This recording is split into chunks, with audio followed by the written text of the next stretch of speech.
கல்பனாங்கிறது நான் தான். என்ன விஷயம்? குங்குமத்துல நியூஸ் பார்த்தேன். குங்குமம் மேட்ரா? காலையில இருந்து எத்தனை பேரு, ஏகப்பட்ட போன் கால்ஸ், SMS, புக்கேஸ், ஆட்டோகிராஃப்ஸ், போட்டோகிராஃப்ஸ். இதுக்குதான் இத்தனை நாள் வெளியே சொல்லாம இருந்தேன். தொந்தரவு பண்றாங்கப்பா.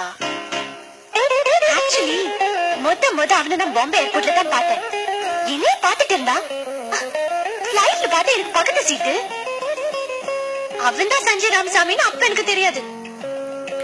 ஹாய் அப்படின்னா நானும் ஹாய் அப்படின்னு பேச ஆரம்பிச்சா சென்னை ஏர்போர்ட் வர வரைக்கும் நான் ஸ்டாப்பா பேசிட்டே இருந்தா.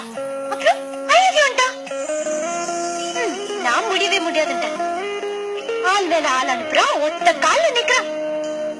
சரி ஓகேன்ட்டேன். புக்ல நியூஸ் வந்துடுச்சா, தெரிஞ்சவன் தெரியாதவன் அத்தனை பேர் ரெக்கமெண்டேஷனுக்காக வராங்க. ஆமா, நீ இந்த ஆட்ல நடிக்க தானே வந்திருக்க? இந்த ஆட்ல நடிக்க தானே நீ கோட் போட்டு வந்திருக்க?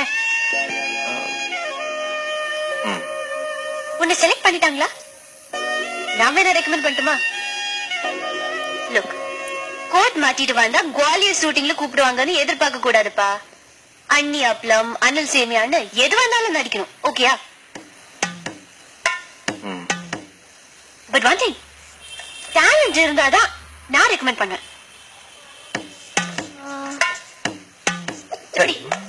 அதான் கரண்டி. எங்க சொல்லு. ரூபினிங்கிறது சமையல்காரி பேர் இல்லைங்க, சமையல் என்ன பேர் சொல்லு.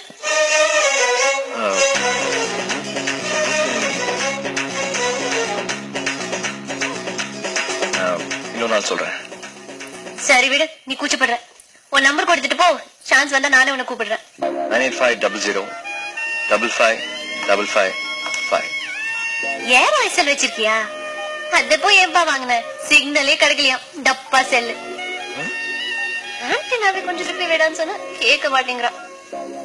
எங்க கம்பெனி தான் இருந்தாலும் ஸ்டாண்டர்ட் நல்லா இருக்கணும்ல. Hi Anitha, one second. உன் பேர் என்ன சொன்ன? மனோகரா. ஓகே மனோகர், நான் கொஞ்சம் பிஸியா இருக்கேன். சான்ஸ் வந்து கூப்பிடுறேன். ஓகே.